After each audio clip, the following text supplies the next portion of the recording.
Merci d'être avec nous. Le Salon du Travail et de la Mobilité Professionnelle. On est là aujourd'hui encore avec nos invités. Sandy Laredo qui nous a rejoint. Bonjour Sandy. Bonjour Florent. Vous êtes Social Impact Project Manager chez Doctolib. Vous allez nous dire ce que c'est exactement dans un instant. Et puis vous êtes également humoriste. Vous allez nous parler de ce mélange d'activités. Vous avez plein de passions, plein d'envies, plein de projets également. Un parcours inspirant dont on va parler. Alors, chez Doctolib, je le disais, Social Impact Project Manager, c'est quoi exactement ? Alors, c'est un département qui a été créé il y a 2 ans. On gère la responsabilité sociale et sociétale de Doctolib. Donc, tout ce qui va être mission d'entreprise, planète, people et product.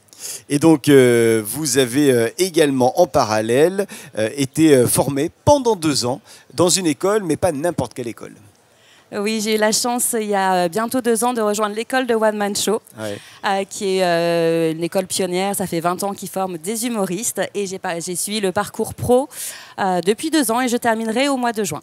Vous avez fait des scènes parisiennes de stand-up, pas que parisiennes d'ailleurs. Vous avez un pseudo sur scène ? Oui, alors très, très facile. Sandy fait du stand-up, tout simplement. Et vous avez un spectacle qui tourne en ce moment qui s'appelle Entre potes.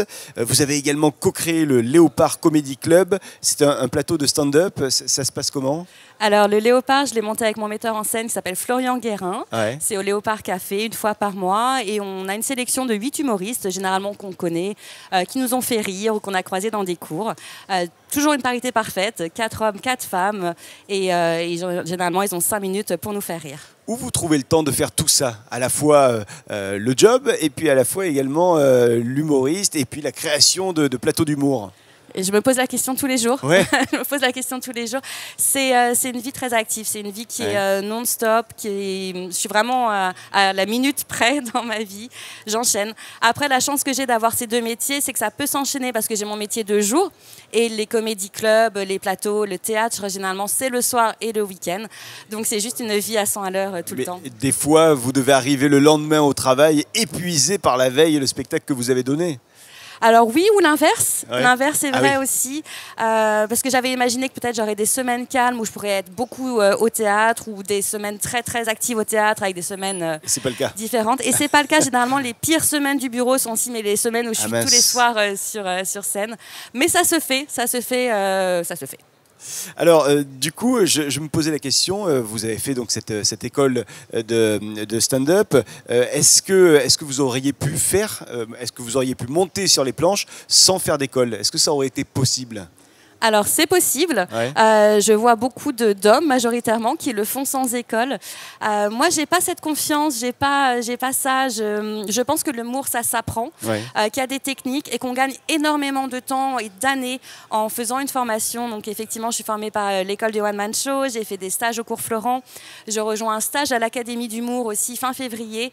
Et à côté de ça, je me forme constamment par des livres et surtout également en allant voir des One Man Show. Quand vous dites on peut se former, on se forme à quoi ?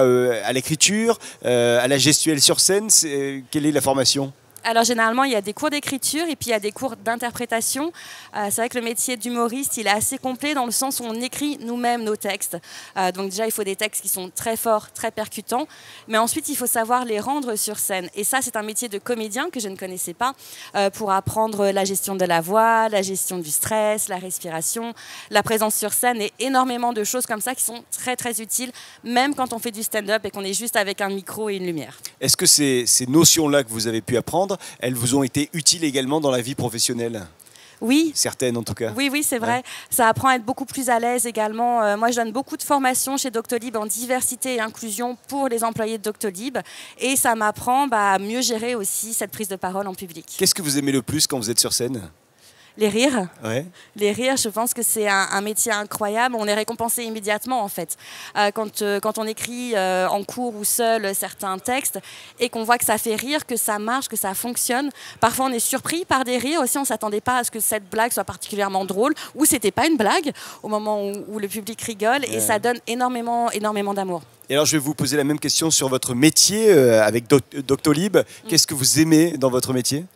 J'aime ce métier parce que déjà j'aime beaucoup travailler chez Doctolib, mais en plus c'est un métier qui a du sens chez Doctolib, où je travaille beaucoup avec le milieu associatif, où je vais mettre en lumière certaines associations, où on va lutter également contre la discrimination, on va faire en sorte d'avoir plus de femmes dans la direction, plus de femmes en tech. C'est extrêmement complet et ça a beaucoup de sens pour moi. Si demain vous étiez la big boss d'une entreprise, quelle serait votre première mesure, par exemple? La big boss d'une entreprise. Ouais.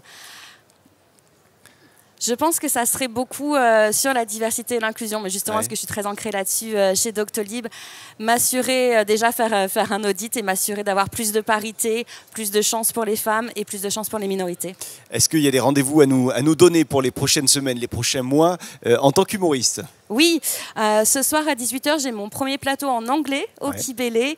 Demain, j'ai une première partie au Paris de l'Humour, qui est le théâtre avec lequel j'ai un contrat. Et ensuite, le 13 février, Léopard Comedy Club fait l'un pour l'autre. Et le 14 février, mon spectacle Entre potes au Paris de l'Humour. Ce soir en anglais, ça veut dire que vous faites votre spectacle en anglais? Alors, pas mon spectacle, je me lance en anglais depuis 2 semaines, simplement.